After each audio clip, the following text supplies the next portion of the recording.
Breaking news Nellore జిల్లా ఉదయగిరి నియోజకవర్గం దుత్తలూరు మండలంలో రవాణా శాఖ అధికారులు మెరుపు తనిఖీలు చేపట్టారు. రవాణా కమిషనర్ ఆదేశాలతో ఆర్టీఏ అధికారులు, పోలీసులు, అగ్నిమాపక సిబ్బంది కలిసి ఉమ్మడిగా సోదాలు చేశారు. ముఖ్యంగా ప్రైవేట్ ట్రావెల్స్ బస్సులను లక్ష్యంగా చేసుకుని ఈ తనిఖీలు కొనసాగాయి. ఈ సందర్భంగా అధికారులు బస్సుల్లోని అత్యవసర ద్వారాలు, ఎమర్జెన్సీ డోర్స్, డ్రైవింగ్ లైసెన్స్లు, అదనపు సీట్ల ఏర్పాటు, ఓవర్ స్పీడ్ నియంత్రణ పరికరాలను క్షుణ్ణంగా పరిశీలించారు. వీటితో పాటు వెహికల్ ట్యాక్స్ చెల్లింపులు, వాహనాలకు సంబంధించిన ఇతర రికార్డులను తనిఖీ చేశారు. నిబంధనలు ఉల్లంఘించిన వాహనదారులకు అప్పటికప్పుడే జరిమానాలు విధించడంతో పాటు సరైన పత్రాలు లేని వాహనాలను సీజ్ చేస్తామని హెచ్చరించారు. ప్రయాణికులు భద్రతా దృష్ట్యా ఇకపై ఇటువంటి తనిఖీలు తరచూ జరుగుతాయని, బస్సు యజమానులు తప్పనిసరిగా అన్ని రకాల పర్మిట్లు, రికార్డులను అందుబాటులో ఉంచుకోవాలని సూచించారు.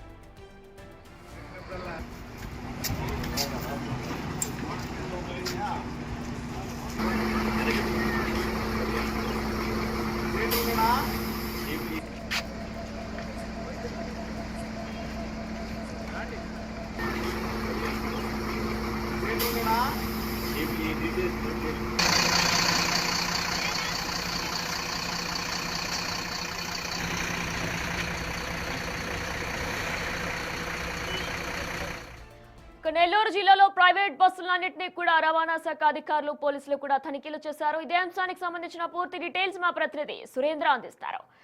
సురేంద్ర, ప్రస్తుతం నెల్లూరు ప్రైవేట్ బస్సుల విషయానికి వస్తే అధికారులు ఏ డాక్యుమెంట్స్ తనిఖీలు చేశారు, అప్డేట్స్ ఏంటి, డీటెయిల్స్ ఏంటి సురేంద్ర?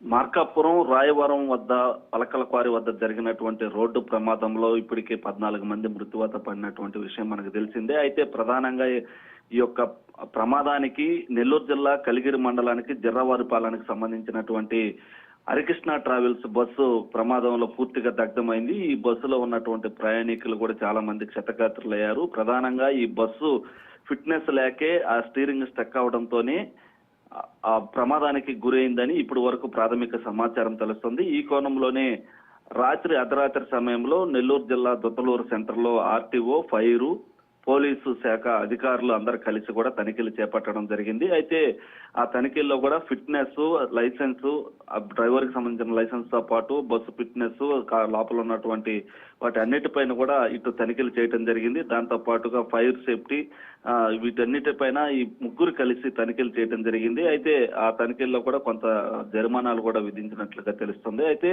ఈ ప్రమాదాలు తరచుగా జరుగుతున్నప్పటికీ తూతూ మంత్రంగా ఈ తనిఖీలు చేపడుతున్నారనేది అనేక ఆరోపణలు వస్తున్నాయి. గతంలో కూడా ఈ యొక్క హరికృష్ణ ట్రావెల్స్ పైన అనేక ఆరోపణలు వచ్చినా ఏవైతే సెకండ్ హ్యాండ్ కి సంబంధించిన బస్సులు తీసుకొచ్చి అక్కడ మరమ్మతులు చేసి వాటిని తిప్పుతున్నారన్నటువంటి ఆరోపణలు ఉన్నటువంటి క్రమంలో అధికారులు కూడా ఎప్పుడు దానిపైన దృష్టి పెట్టకపోవడంతో ప్రధానంగా ఈ ప్రమాదానికి జరగడానికి కూడా కారణాలుగా కూడా మరోవైపు వస్తున్నటువంటి అనుమానం. దాంతో పాటుగా అధికారులు ప్రమాదాలు జరిగినప్పుడు ఇటీవల జరిగినటువంటి కర్నూలు ప్రమాదం కావచ్చు, తరచూ జరుగుతున్నటువంటి ప్రైవేట్ ట్రావెల్స్ బస్సులు ఆ జరిగినటువంటి సమయంలోనే తనిఖీలు చేసి తూతూ మంత్రంగా ఆ తనిఖీలు నిర్వహించి తర్వాత ఆ వాటిని పట్టించుకోకపోవడంతో ఏవైతే ఆ ప్రమాదాలు జరిగినప్పుడు ఆ ఫిట్నెస్ లేనటువంటి బస్సులు 4 రోజులు పక్కన పెట్టి మళ్ళీ అధికారులు తనిఖీలు నిర్వహించాల అన్నటువంటి ఉద్దేశంతో మళ్ళీ ఈ బస్సులన్నింటినీ కూడా నడుపుతుండడంతో వీటిని ఎవరు పట్టించుకోకపోవడంతో ఈ ప్రమాదాలు అయితే తరచుగా జరుగుతున్నాయి. అయితే దీనికి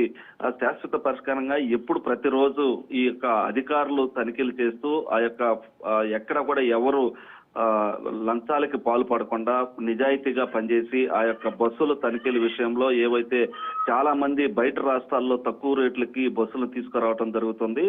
ఆ బస్సులకి తుది మురుగులు రుద్ది దాన్ని తిప్పుతూ ప్రజల ప్రాణాలను గాలిలో కలుపుతున్నటువంటి నేపథ్యం ఉంది. అయితే ఈ క్రమంలో దీనిపైన నిత్యం అధికారులు దృష్టి పెట్టాల్సినటువంటి అవసరం ఎంతైనా ఉందని పలువురు కోరుతున్నారు. అయితే మొత్తానికి నిన్న జరిగినటువంటి ప్రమాదంతో కొంతమంది అధికారులు అప్రమత్తమై ఇప్పుడైతే తనిఖీలు నిర్వహిస్తున్నటువంటి పరిస్థితి ఉంది. వినయని. Right Surendra, thanks for the details. ఇక నిన్న మార్కాపురం జిల్లాలో జరిగిన ఘటనలో కూడా దాదాపు 13 మంది వరకు కూడా మృతి చెందారు. ఈ నేపథ్యంలో ప్రస్తుతం నెల్లూరులోని కూడా ప్రైవేట్ బస్సులు అన్ని కూడా తనిఖీలు చేస్తున్నారు. ఇటు రవాణా శాఖ అధికారులు, ఆర్టీఏ అధికారులు, అలానే పోలీసులతో కలిపి ప్రతి ప్రైవేట్ బస్సుల్ని కూడా క్షుణ్ణంగా పరిశీలిస్తున్నారు. ఎమర్జెన్సీ డోర్స్, డ్రైవింగ్ లైసెన్స్, అలానే ఫిట్నెస్ ని కూడా వారంతా కూడా చెక్ చేస్తున్నారు.